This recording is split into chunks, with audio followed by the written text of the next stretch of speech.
Bonjour à tous. Aujourd'hui dans notre série Terroir gourmand, nous partons dans le pays de Cannes et d'Antibes à la découverte de l'artichaut violet et de la fleur d'oranger. Nous retrouverons Claude Isoardi et toute sa famille en pleine cueillette de la fleur d'oranger sur les bigaradiers. Puis, nous irons récolter des artichauts violets avec Jean-Charles Orceau, un maraîcher bio qui transmet aujourd'hui toute son expérience aux plus jeunes. Je vous laisse en compagnie de ceux qui font perdurer et évoluer ces beaux produits et je vous donne rendez-vous juste après pour une nouvelle recette. A tout de suite.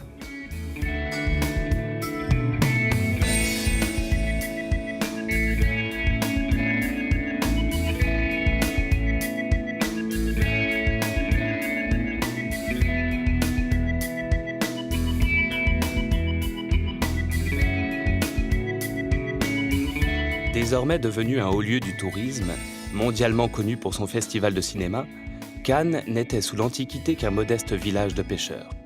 C'est au XIXe siècle que Cannes prend son essor, avec l'afflux d'aristocrates anglais et russes attirés par la beauté de la Côte d'Azur.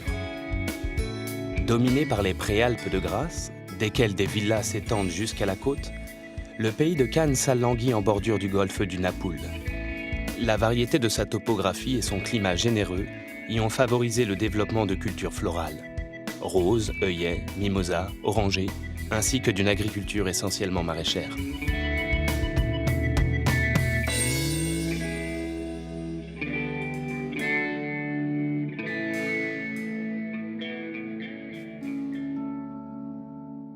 Sous la chaleur du sud, au milieu des collines, Jean-Charles Orceau arpente ces terres verdoyantes où poussent des artichauts violets.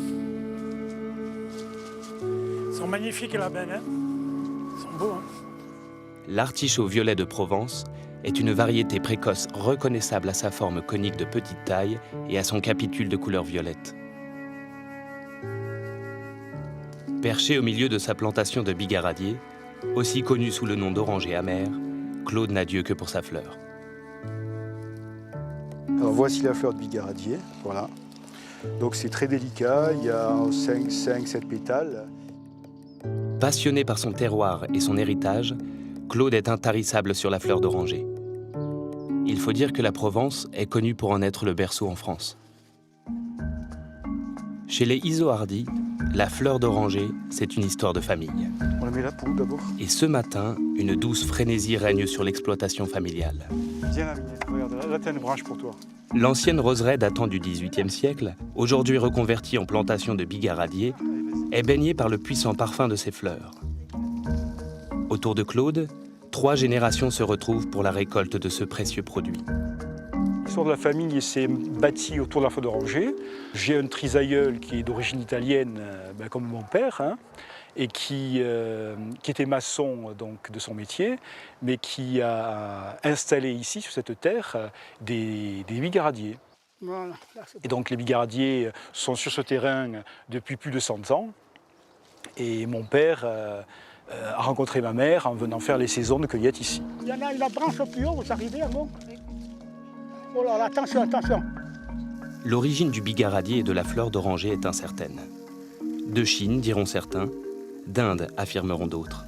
Sa culture fut introduite au XIe siècle en Provence par des croisés qui rentraient au pays. Quand on parle de fleur d'oranger, on parle de l'arbre qui produit cette orange amère qui s'appelle le bigaradier et qui produit également une fleur particulière qui est gorgée d'essence qu'on appelle le néroli, dont les parfumeurs se servent pour fabriquer un fixateur de parfum.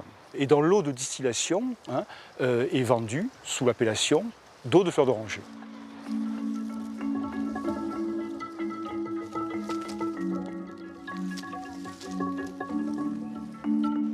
Alors pour récolter de l'essence, il faut cueillir la fleur épanouie, puisque le bouton, contrairement à la fleur, ne contient pas assez d'essence. Alors on attend qu'il grossisse et qu'il éclate.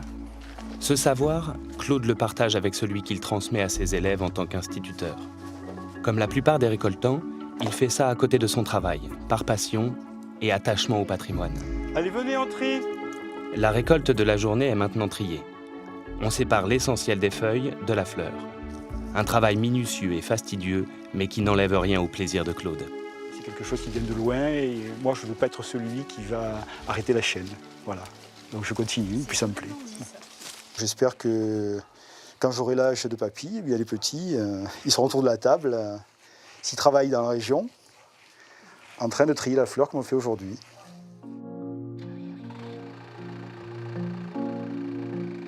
De son côté, Jean-Charles Orceau a fait du maraîchage son activité principale. Ancien rugbyman passé par Nice et Toulon dans les années 80, il a toujours mené une vie d'agriculteur en parallèle. Le matin au champ, l'après-midi aux entraînements. Moi, je suis déjà fils d'agriculteur, donc c'est une exploitation familiale au départ. Et naturellement, j'ai passé l'essentiel de mes vacances à donner un coup de main sur l'exploitation. Bon, c'est là est venu ce goût de faire ce métier. Sur son exploitation de 10 hectares, entièrement en agriculture biologique, c'est l'heure de la récolte des artichauts. On est dans la grosse semaine, on n'en a même pas 2 palettes d'avance, on n'en a même pas une peut-être. Variété précoce qui se récolte de mars à mai, puis de septembre à décembre, il est cueilli légèrement immature pour favoriser sa tendreté. C'est vraiment l'artichaut local, c'est ce qu'on appelle le petit violet, l'artichaut poivrade qui peut aussi se consommer en barigoule, c'est-à-dire cuit, mais qui a surtout une finesse qui le prédispose à être mangé cru.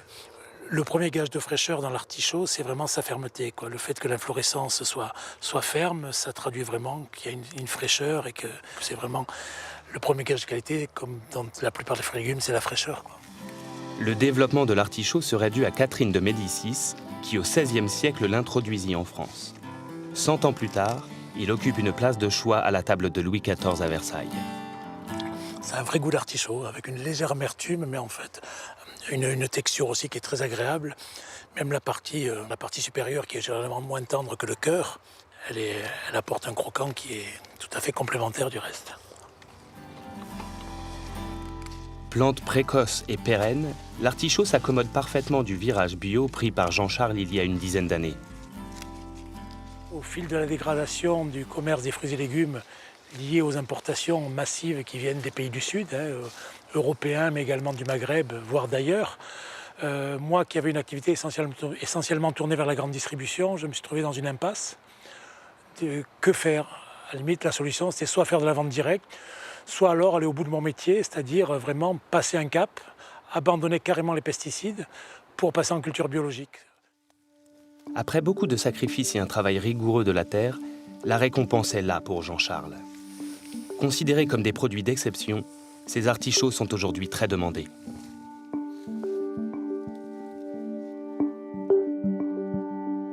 Si Vallauris est la capitale française de la fleur d'oranger, c'est en partie dû à la présence sur son sol de la coopérative Nérolium, lieu de référence pour sa distillation. Comme de nombreux petits exploitants, Claude est venu faire peser sa récolte. C'est une des premières fois que je vois autant de monde. Ça prouve que la récolte connaît une sorte de revival, je dirais. Et donc les gens sont sensibles au discours que la coopérative leur tient. Si vous avez ne serait-ce que 2-3 arbres, cueillez quand même votre fleur, portez-la, et comme ça nous aurons plus de Néroli à vendre. Voilà. La coopérative, qui distille la fleur d'oranger depuis 1904, semble en effet retrouver un second souffle après avoir connu un sévère passage à vide à partir des années 80. Le lendemain matin, beaucoup de travail attend les employés de la coopérative. Après avoir séché au sol toute la nuit, les fleurs d'oranger sont prises en main par Omar, qui va se charger de les distiller. Il y a une perte qui se fait dans la nuit, bien sûr. Et on est obligé de réensacher, de tout repeser pour évaluer la perte de poids, ce qui va me permettre donc de savoir exactement ce que je vais distiller.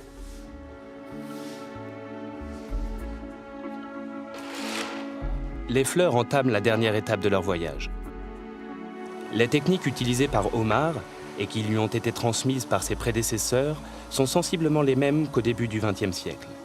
Les 800 kg de fleurs récoltées sont mélangées à leur équivalent en eau et chauffées dans un vieil alambic. Ben voilà, là vous avez un des alambics qui continue à fonctionner, qui date de 1904.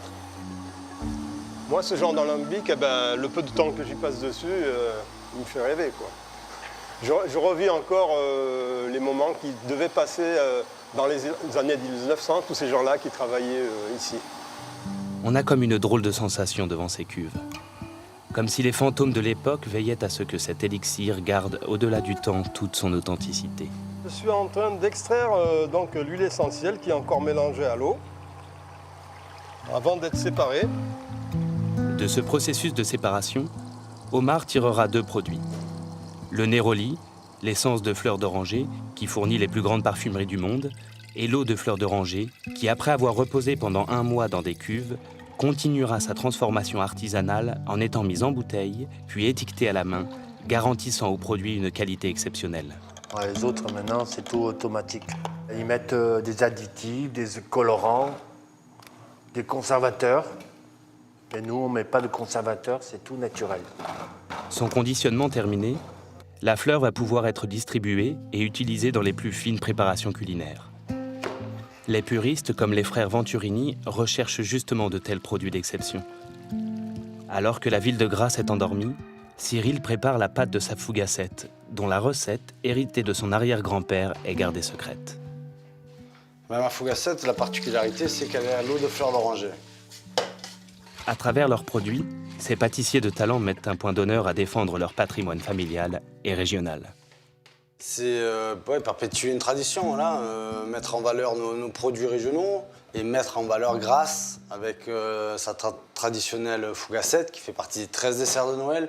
On fait ça depuis plusieurs centaines d'années. Et voilà, c'est important. Au début du XXe siècle, 3 maisons fabriquaient la fougassette. Les Venturini sont aujourd'hui les derniers. On lui a donné la forme de la fougassette. Brioche fine et légère à 7 entailles symbolisant le visage du Christ, la fougassette était à l'origine un produit accessible aux plus modestes. Ma grand-mère qui disait ça, c'était un peu la brioche du pauvre. Il y a très peu d'œufs, il y en a un petit peu, mais il y a très peu d'œufs. Il n'y a pas de beurre. Donc c'est très léger, très aéré, il y a surtout de la fleur d'oranger. Et à l'époque, l'eau de fleur d'oranger, on en trouvait partout. On l'a jetée d'une année à l'autre parce qu'il y en avait tellement. Là, quand il y avait la nouvelle production, on jetait l'ancienne. Maintenant, on ne la jette plus parce qu'il y en a de moins en moins. C'est un peu le malheur. Malgré ces aléas, les frères Venturini défendent une production artisanale qui traverse les âges.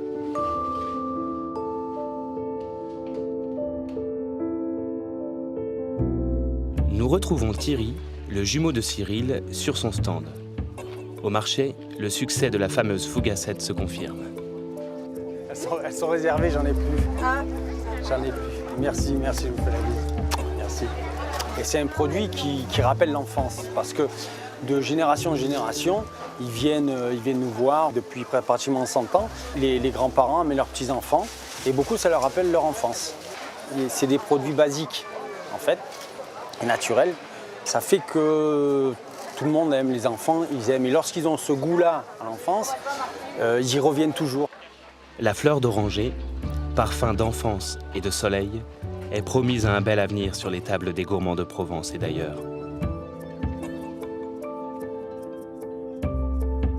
Comme chaque matin, Jean-Charles prépare le conditionnement de ses artichauts. Il attend la visite d'un grossiste bio qui doit venir récupérer la récolte de la veille. On travaille essentiellement localement. On travaille localement avec un grossiste bio qui s'appelle Nature 10, qui sont des gens de référence dans le bio. Ce sont des anciens agriculteurs qui ont en parallèle à leur exploitation monté une structure d'expédition. On travaille également avec la grande distribution locale. On fait du colisage en barquette pour eux. Jean Federzoni, le président de Nature 10, qu'il a fondé en 1983, est un pionnier du bio. Une référence qui a accompagné Jean-Charles dans sa mue 40 ans après lui. Monsieur Federzoni, bonjour. Bonjour Jean-Charles. Comment allez-vous? Ça fait plaisir de vous voir. Ça va. C'est réciproque. Vous êtes en train d'avaler des artichauts. Et oui, on a fini votre commande à l'instant, là. Les artichauts sont superbes. Ils sont tous à peu près pareils, uniformes. C'est très bien. Cela fait près de 50 ans que Jean Federzoni a banni les pesticides de ses champs. Une décision sous forme de prise de conscience. C'est que je me suis empoisonné en utilisant des pesticides en 1969. Et lorsque j'ai découvert que les pesticides qui m'avaient empoisonné provenaient des gaz de la guerre de 14-18, de l'hypérite, je me suis posé un tas de questions et j'ai compris que c'était peut-être aller un peu loin que de continuer à utiliser ces produits. Il est évident que c'est une démarche qui n'est pas simple, qui n'est pas facile. Il faut l'assumer, il faut prendre les responsabilités. Mais le résultat est là. satisfaction aussi. Et la satisfaction Se personnelle. dire qu'on ne s'empoisonne pas, on n'empoisonne pas les gens qui travaillent avec nous. On peut employer ce terme-là, il y a un retour sur investissement. C'est-à-dire qu'on a effectivement une prise de conscience générale, surtout au niveau des jeunes, qui se mettent à lire les étiquettes et qui découvrent qu'il y a autre chose qui peut être fait. Voilà.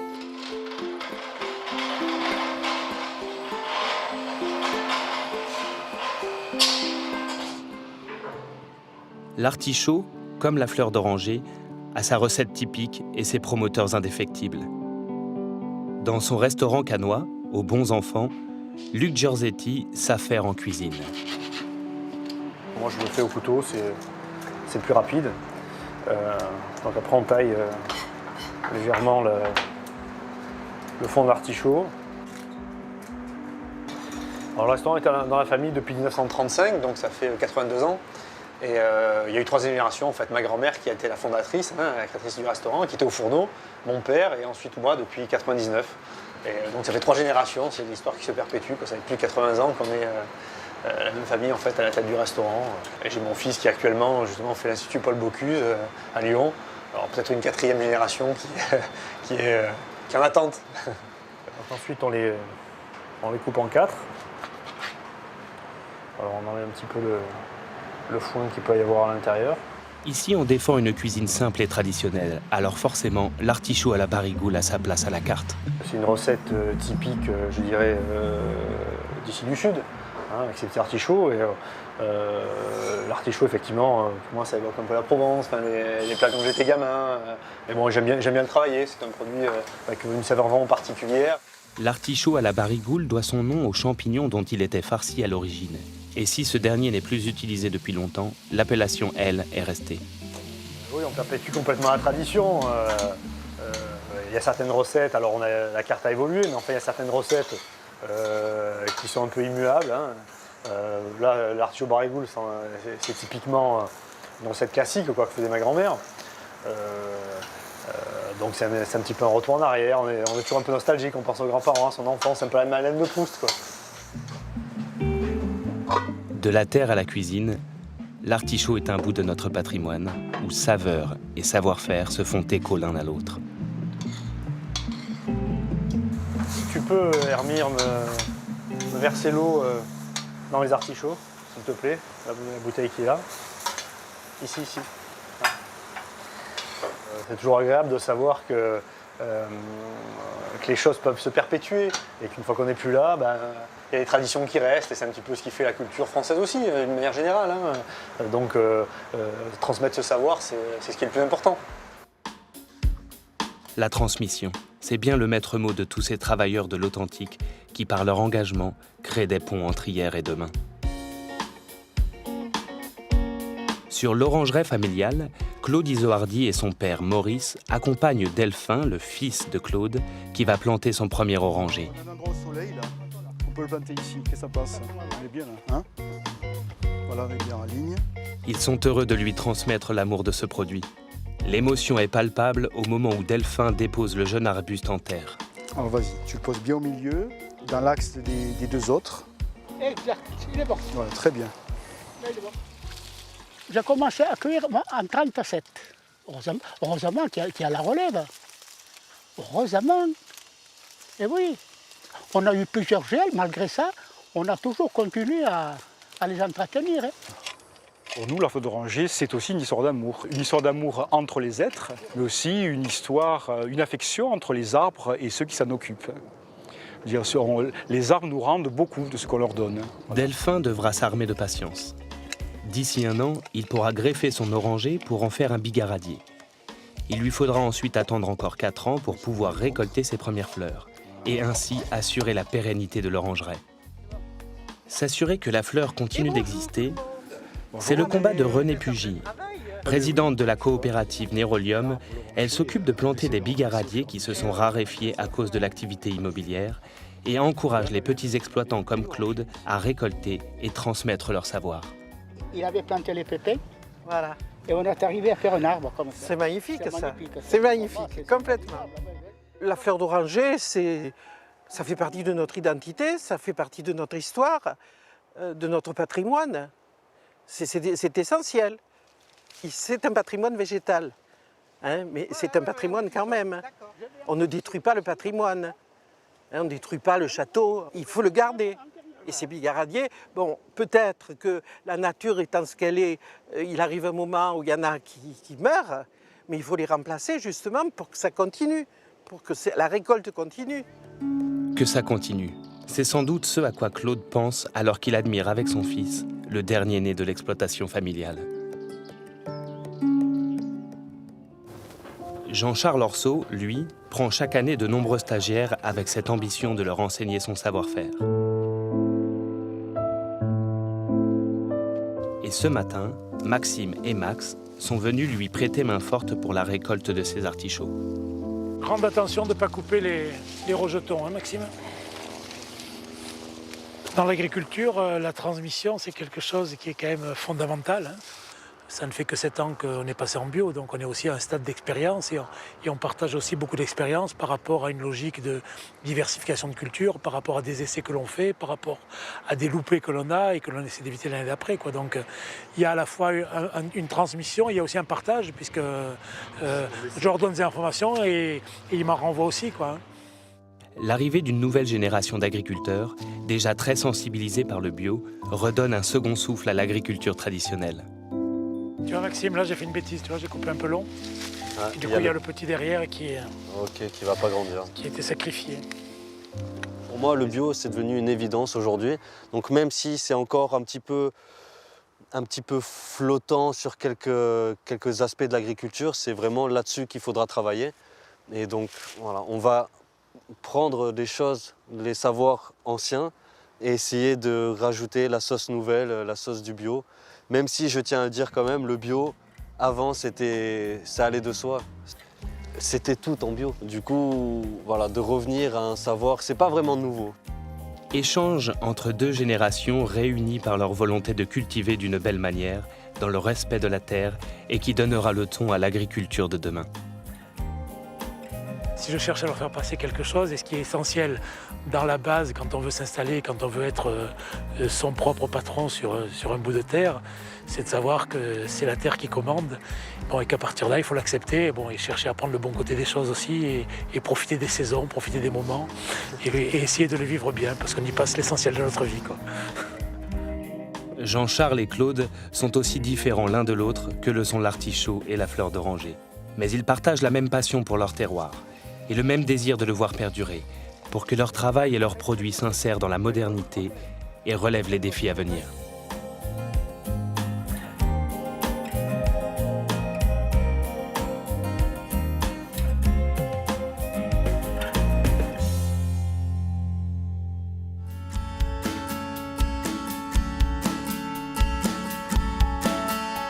Aujourd'hui, je vais cuisiner un saumon confit à l'huile d'orange et artichaut violet en vinaigrette et fleurs d'oranger.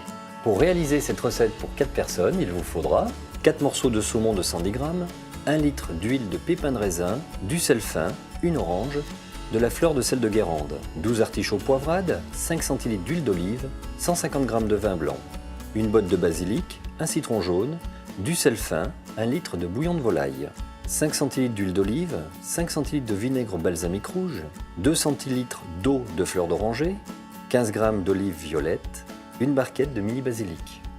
Pour le saumon confit, zestez la peau de l'orange. Dans une sauteuse, versez l'huile et les zestes de l'orange. Montez le bain à 56 degrés et laissez infuser une quinzaine de minutes. À défaut de sonde, faire chauffer l'huile juste en dessous du petit frémissement. Sinon, tout simplement, à la vapeur pendant 3 minutes. Pelez à vif l'orange, formez les suprêmes et les réservez au frais. Pour les artichauts poivrades, tournez les artichauts et réservez les fonds dans un bain d'eau avec le jus de citron.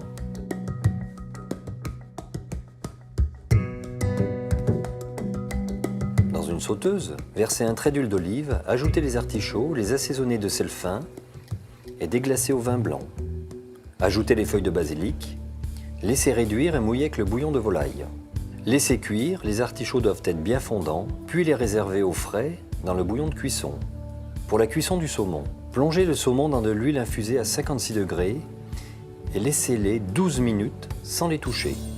Au terme de la cuisson, les retirer délicatement de l'huile, les égoutter sur du papier absorbant et parsemer de fleurs de sel. Pour une juste cuisson, le saumon doit être rosé à l'intérieur. C'est ce qu'on appelle en quelque sorte cuire nacré. Mélangez l'huile avec le vinaigre balsamique, salé et poivré. Taillez les artichauts en deux, les déposer dans un saladier, puis les assaisonner de sel fin et de vinaigrette. Ajoutez enfin l'eau de fleur d'oranger, puis les olives violettes taillées en deux et les feuilles de mini basilic. L'eau de fleur d'oranger apporte une note florale à ce plat et s'associe très bien avec la saveur de l'artichaut. Dans les assiettes chaudes, déposez les morceaux de saumon. Dressez harmonieusement la préparation d'artichaut. Ajoutez un suprême d'orange, saucez de quelques gouttes de vinaigrette et servir aussitôt. Je vous souhaite une excellente dégustation et je vous dis à très vite.